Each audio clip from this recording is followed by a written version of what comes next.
अस्सलाम वालेकुम, मैं हूँ आपका एस्ट्रोलॉजर सलीम समी। आज फिर हम 2018 में जोडिक्स की बात करेंगे। जिस जोडिक की बात करेंगे वो बुर्ज मिज़ान यानी कि लिब्रा है। लिब्रा का ये साल कैसा रहेगा? साल के शुरू में जनवरी के महीने में ही आपके जुपिटर जो है वो आपके ताले में है और मार्स भी जो है वो ताले में है और अपने ही स्टार कम्बस्ट है और 7 तारीख को वो तुलू हो जाएगा। सैटर्न भी कम्बस्ट है जो आपका बेनिफिक स्टार है और यहाँ मरकरी जो है वो भी कम्बस्ट था और सन के साथ जो है ये काफ़ी यहाँ पे आपकी सेहत का मसला थोड़ा सा रहा होगा क्योंकि मार्स और जुपिटर जो है दोनों मेलिफिक हैं बुर्ज मिज़ान में। तो यहाँ आपकी तबीयत में थोड़ा चिड़चिड़ापन और टेंशन और डिप्रेशन और छोटे बहन भाइयों की वजह से परेशानी या उनकी वजह से कोई टेंशन और डिप्रेशन जो है ये बनी रही आपके लिए। इस साल शायद पूरी बनी भी रहे क्योंकि छोटे बहन भाई और किसी बहन का डाइवोर्स हो जाना या विधवा हो जाने का योग भी है और क्योंकि तीसरे का मालिक ताली में बैठा हुआ है। जैसे ही सन हाउस चेंज करेगा वो आपके 4th हाउस में आ जाएगा, वहाँ पे केतु के साथ कंजक्शंस करेगा। यहाँ पे घर को लेके थोड़ी सी टेंशन और मदर की हेल्थ को लेके थोड़े से इश्यूज जो है वो खड़े हो सकते हैं। लेकिन वीनस का तुलू होना और सैटर्न का तुलू होना यहाँ आपके कॉन्फिडेंस और इसमें काफ़ी ज़्यादा बहाली करेगा और काफ़ी ज़्यादा अपनी हिम्मत जो है वो पैदा करेगा। और वो छोटे बहन भाइयों का मसला जब वीनस और सैटर्न तुलू होंगे तो काफ़ी हद तक हल होते हुए नजर आएंगे। लेकिन यहाँ से आपकी परेशानी जो है वो बनी रह सकती है। मार्स का 18 जनवरी को 2nd हाउस में आना तो ये फैमिली और फाइनेंशियली जो प्रॉब्लम आपको थी वो काफ़ी हद तक ख़त्म होगी। मार्स पे यहाँ बैठना आपको फाइनेंशियली गेन करता हुआ नज़र आ रहा है, कहीं से फाइनेंशियली बेनिफिट्स और फैमिली का सुख जो है वो आपको मिलता हुआ नज़र आ रहा है। अब हम बात करते हैं एजुकेशंस की बात करते हैं। बुर्ज मिज़ान वालों के लिए जो बच्चे अर्ली स्टडी कर रही हैं, मैट्रिक तक हैं, उनके लिए ये साल जो है थोड़ा सा मुश्किल होगा। काफ़ी टेंशन, उसमें थोड़ी एफर्ट्स उनको ज़्यादा करनी पड़ेगी। लेकिन जो हायर एजुकेशंस के हैं और बाहर जाके पढ़ना चाह रहे हैं उनके लिए ये बड़ा आइडियल टाइम है। यहाँ पे वो बहुत ज़्यादा इनको ये बेनिफिट्स देगा।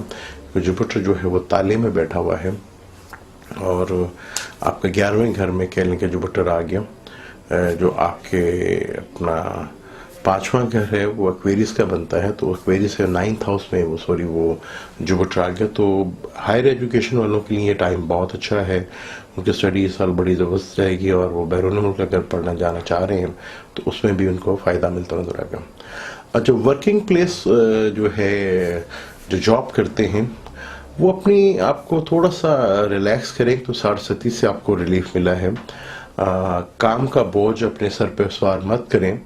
ऑफिस का काम ऑफिस तक ही रखें, उसको घर पे लाने की कोई ज़रूरत नहीं है, उसकी टेंशन लेने की कोई ज़रूरत नहीं है। उसकी वजह से घर का माहौल भी जो है काफ़ी हद तक बिगड़ सकता है।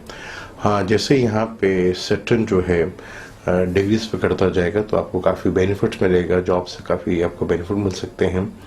और लव अफेयर के मामले में लिब्रा वालों के लिए ये साल काफ़ी हद तक अच्छा है क्योंकि सैटर्न अपने ही घर को देखेगा और वीनस पे जब यहाँ पे आएगा तो यहाँ पे कोई नया अफेयर्स और नई कोई रिलेशनशिप जो है वो डेवलप होती नज़र आ रही है। जो लिब्रंस कुंवारे हैं तो उनके ये साल बेहतरीन शादी का योग है, ख़ासतौर पर अप्रैल से लेकर अगस्त तक का टाइम जो है बहुत अच्छा टाइम है, यहाँ पे शादी का योग बन सकते हैं।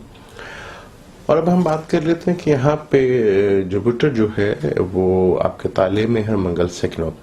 अब 4th हाउस में जब मंगल आएगा रेट्रोकेड होके यहाँ पे वो शर्फ में आएगा और आपके 7वें और दूसरे घर का मालिक को शर्फ में बैठा हुआ है। मार्स इस कुंडली में मेलिफिक है लेकिन यहाँ पे वो 2 अच्छे घरों को इंडिकेट कर रहा है। 4th में यहाँ पे शर्फ में बैठेगा। तो अगर आपका कोई घर या गाड़ी लेने का प्रोग्राम तो उसे जब तक मार्स यहाँ पे बैठा हुआ है तो उसको पोस्टपोन करें और अपनी मदर की सेहत का खास तौर पर ख्याल रखें। और आपकी मिसेस को जो है वो बड़ा अच्छा टाइम होगा, अगर उसके साथ आप प्लानिंग करके चलते हैं तो उनके लिए बहुत ज़बरदस्त है, वो आपको बहुत अच्छा गाइड कर सकती हैं।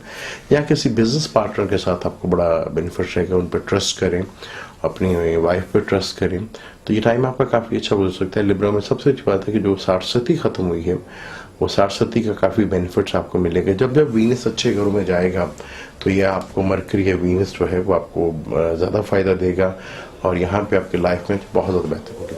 अब ये मेजर पॉइंट जब सैटर्न में यहाँ पे तुलू होगा, सैटर्न का तुलू होना यहाँ पे क्योंकि आपके 4th और 5th का मालिक है, तो सैटर्न यहाँ पे आपको काफ़ी ज़्यादा बेनिफिट्स दे के जाएगा और आपके जो पिछले काफ़ी अर्से से प्रॉब्लम्स थी वो जो है वो सॉल्व करके जाएगा और काफ़ी टेंशन जो है वो आपकी रिलीज होती जाएंगी। जैसे ही सन एक्वेरियस में आएगा और तो ये आपके दोस्तों का मालिक, तो दोस्तों की तरफ से आपको खुशखबरी मिल सकती है मई और जून में, तो यहाँ पे काफ़ी फ़ायदा आपको हो सकता है मार्च अप्रैल में, तो दोस्तों की तरफ से आपको काफ़ी फ़ायदा हो सकता है। अगर आप काम के सिलसिले में बैरून मुल्क जाना चाह रहे हैं तो ये एक अच्छा टाइम है, आपको यहाँ पे सक्सेस मिलेगी। मंगल आपके 4th हाउस में आएगा तो और सैटर्न जब रेट्रोग्रेड होगा तो बाहर की जॉब के लिए आपके लिए बड़ा अच्छा टाइम है। आप बाहर भी जो है जॉब के लिए जा सकते हैं और वहाँ पे जाने के आपको फ़ायदे भी होंगे। और अगर इमिग्रेशन का सोच रहे हैं तो वहाँ पे भी आपको बेनिफिट्स मिलते हुए नज़र आ रहे हैं। अब मुझे इजाज़त दें, इंशाल्लाह नेक्स्ट अपने स्कॉर्पियो पे बात करेंगे। अल्लाह हाफ़िज़।